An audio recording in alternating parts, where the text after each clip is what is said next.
Hello students, आज के इस वीडियो लेक्चर में हम स्टार्ट करते हैं एंजाइम के नामकरण पद्धति।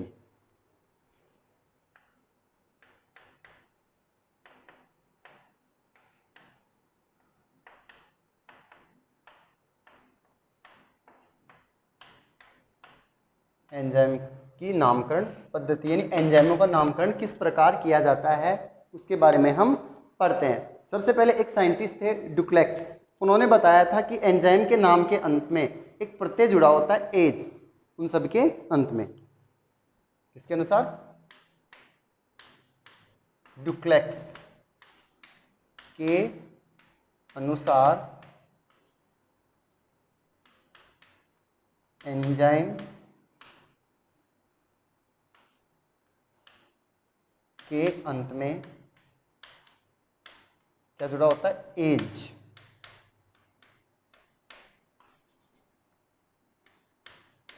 जुड़ा होता है। ठीक है, सबसे पहले हम एंजाइम के नामकरण में सबसे पहले पढ़ते हैं हम क्रियाधार के आधार पर।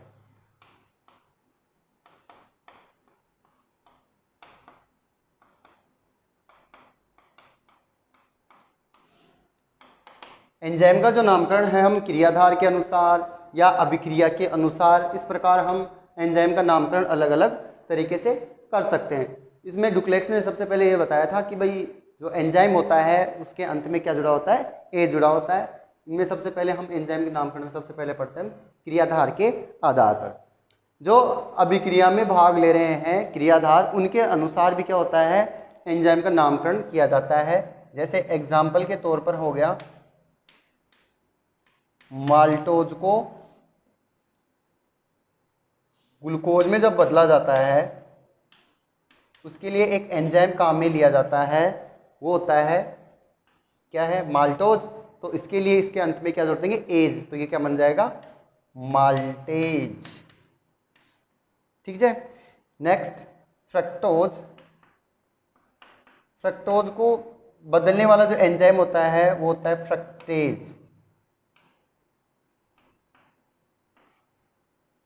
ठीक है। इसी प्रकार जैसे लाइपेज हो गया, एज आ रहा है, इसके अंत में भी एज आ रहा है, इसके अंत में भी एज आ रहा है। तो माल्टोज के अनुसार माल्टेज आ गया, फ्रक्टोज के अनुसार फ्रक्टेज। ग्लूकोज हो गया, ग्लक्टेज आ गया। इस प्रकार इनमें जो क्रियाधार जो क्रियाकारक जो भाग ले रहे हैं उनके अनुसार क्या कर देंगे? एंजाइम का नामकरण कर देंगे। ये क्या है? एंजाइम। ये भी क्या है? एंजाइम। और ये भी क्या है? एंजाइम। ठीक है। दूसरा पढ़ते हैं हम जो रासायनिक अभिक्रिया के आधार पर।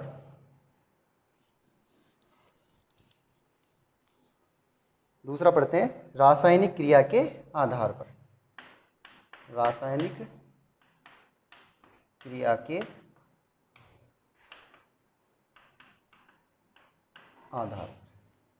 मान लो कोई ऑक्सीकरण अभिक्रिया हो, तो ऑक्सीकरण अभिक्रिया के लिए क्या कौन सा एंजाइम काम में लिया जाएगा? ऑक्सीडेज।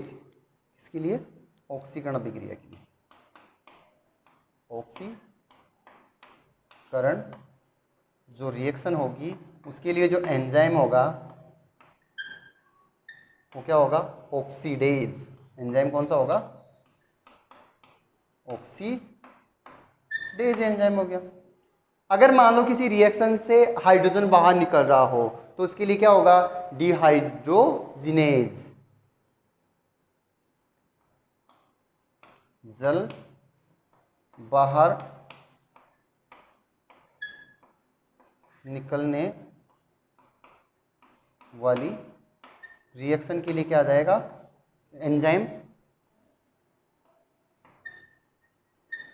एंजाइम क्या आ गया? डिहाइड्रोजिनेज।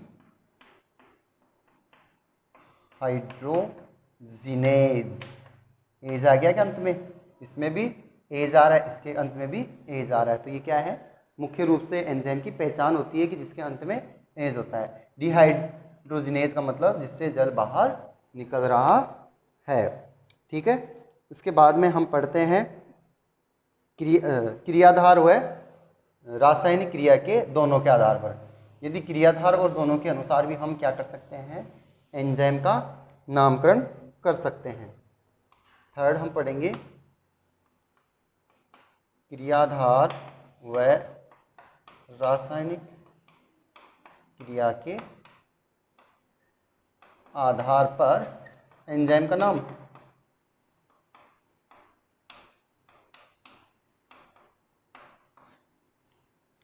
यहाँ पर मान लो एक रिएक्शन है, वो लिखता हूँ मैं, सक्सेनिक अम्ल है। वो सक्सेनिक अम्ल से क्या निकल रहा है, FAD से FAD के साथ हाइड्रोजन बाहर निकल रहा है और क्या बन रहा है, फ्यूमेरिक अम्ल बन रहा है।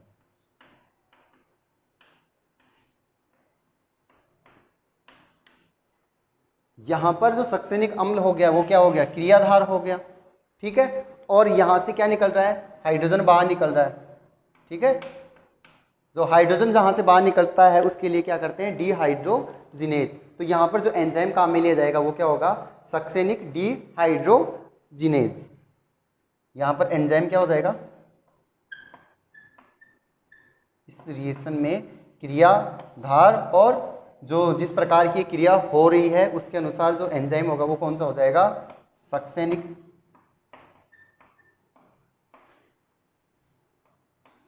डिहाइड्रोजिनेज,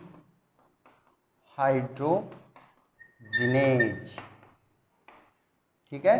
कितने पढ़ लिए एंजाइम के नामकरण में, सबसे पहले क्रियाधार के अनुसार, जैसे माल्टोज होता है उसके लिए माल्टेज एंजाइम। दूसरा रासायनिक क्रिया होती है, जो रासायनिक अभिक्रिया होती है उनके अनुसार, जैसे ऑक्सीकरण अभिक्रिया होती है ऑक्सीडेज हो गया, हाइड्रोजन जहाँ से निकल रहा है बाहर वो डिहाइड्रोजनेज। अब क्रियाधार अभिक्रिया के अनुसार जो एंजाइम होगा उनके लिए देखो, जैसे एग्जांपल दिया है मैंने, तो सक्सेनिक डिहाइड्रोजनेज एंजाइम काम में लिया जाएगा। नेक्स्ट देखते हैं परंपरागत नाम, जो परंपरागत रूप से वैसे ही नाम दे दिए गए हैं, जैसे पेप्सिन हो गया, रेनिन हो गया,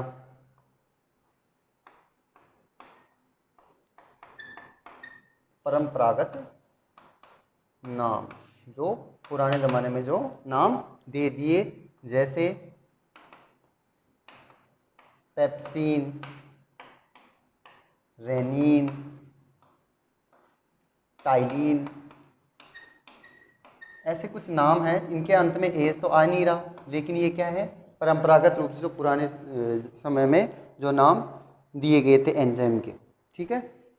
पेप्सिन, रेनिन, टाइलिन और ट्रिप्सिन भी हो सकता,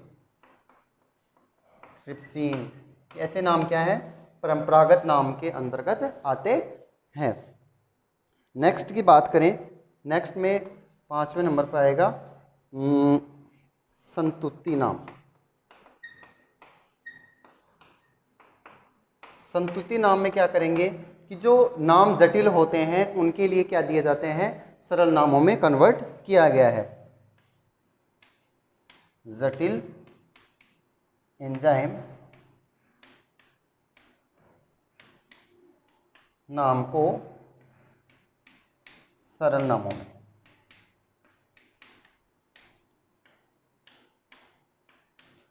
क्यों बदला गया है, क्योंकि जटिल नाम क्या होते हैं, याद करने में बहुत डिफिकल्ट होते हैं, इसलिए इनको क्या किया गया है, सरल नामों में कन्वर्ट किया गया है।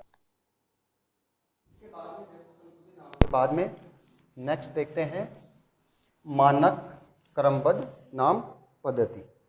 नेक्स्ट कौन सी हो जाएगी, मानक क्रमबद्ध नामकरण पद्धति। इस नामकरण पद्धति के लिए एक संस्था है IUB, international union of biochemical. इन्होंने क्या किया है कि इन जो क्रियाधार हो गए और अभिक्रिया हो गई और उनकी जो अन्य संरचना होंगी उनके आधार पर क्या किया गया है, एंजाइमों का नामकरण। संस्था ने क्रियाधार प्लस रासायनिक क्रिया प्लस अन्य संरचना के आधार, संरचनाओं के आधार पर क्या दिया गया है, एंजाइमों का नाम दिया गया है। जैसे हेक्सोकाइनेज एंजाइम है, हेक्सोकाइनेज एंजाइम हो गया, इस हेक्सोकाइनेज एंजाइम का नाम है ATPD hexose 6 फास्फोट्रांसफरेज।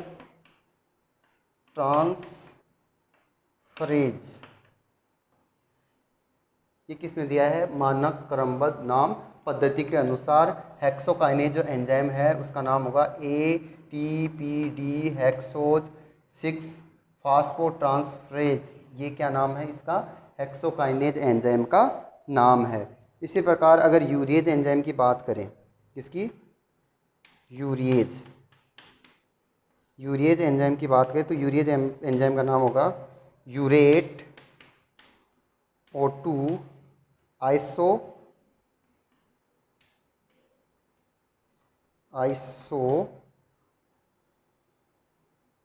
D urate, iso D urate.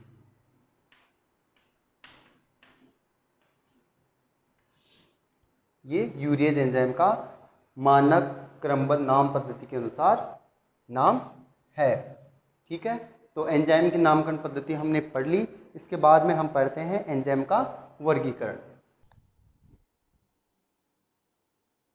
Urease जो एंजाइम है उसका जो मानक क्रमबद्ध नाम पद्धति के अनुसार, ये गलत हो गया, इसके लिए देखो, यूरिएट ऑक्सीजन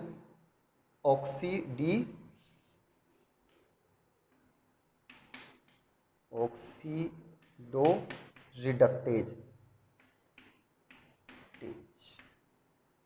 ये इसका नाम होगा, इसके लिए सॉरी। इसके बाद में हम पढ़ते हैं एंजाइम नामकरण पद्धति के बाद में एंजाइम का वर्गीकरण। एंजाइम का जो वर्गीकरण है, जो IUB जो संस्था है, यानी इंटरनेशनल यूनियन ऑफ बायोकेमिकल वाली है, उसने एंजाइम को 6 वर्गों में डिवाइड किया है।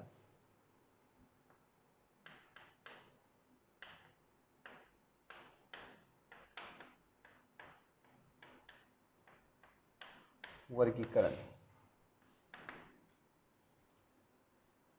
IUB ने 6 वर्गों में विभक्त। वो 6 वर्ग कौन कौन से हैं वो देखते हैं। सबसे पहले जो है वो है ऑक्सीडो रिडक्टेज, ऑक्सीडो रिडक्टेज। दूसरा है ट्रांसफरेज,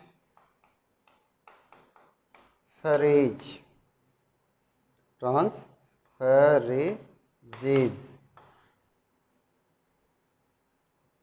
थर्ड है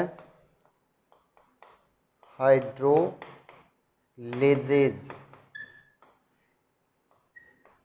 फोर्थ है लाइजेज। फिफ्थ है आइसोमरेजेज और सिक्स्थ है लाइगेजेज।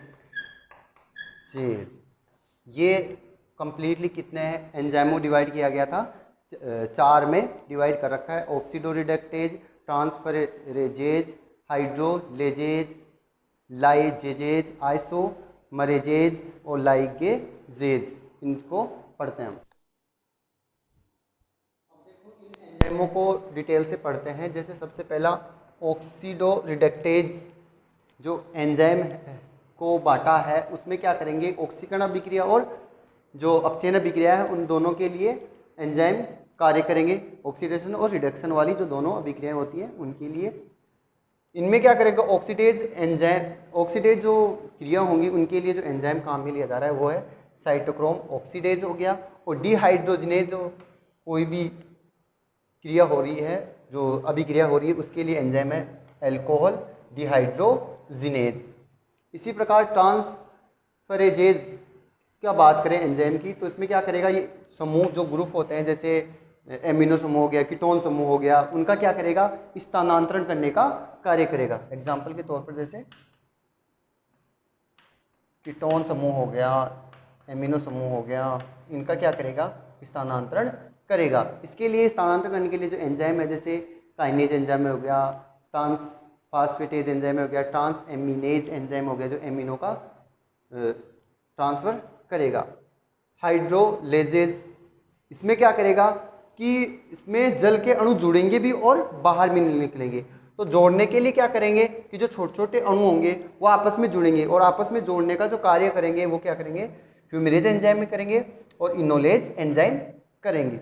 और जब बड़े जल के अणु हैं उनको तोड़ने के रूप में कार्य कौन करेगा, तोड़ने के लिए कौन करेगा, न्यूक्लियेज एंजाइम हो गया, एस्ट्रेज एंजाइम हो गया और एमाइलेज एंजाइम हो गया। ये क्या करेंगे, जल के अणु को तोड़ने का काम करेंगे। यानी हाइड्रोलेजेज जो वर्ग के होंगे वो क्या करेंगे, जो जल के अणु होंगे बड़े उनको तोड़ेंगे और जो छोटे होंगे उनको आपस में जोड़ने का कार्य करेंगे। लाइजेज की बात करें तो लाइजेज क्या करेगा, जो सहसंयोजक बंध होगा उसको तोड़कर जो समूह होंगे उनको हटाएगा। लेकिन यहाँ पर ध्यान रखना, जल को नहीं तोड़ेगा, जल को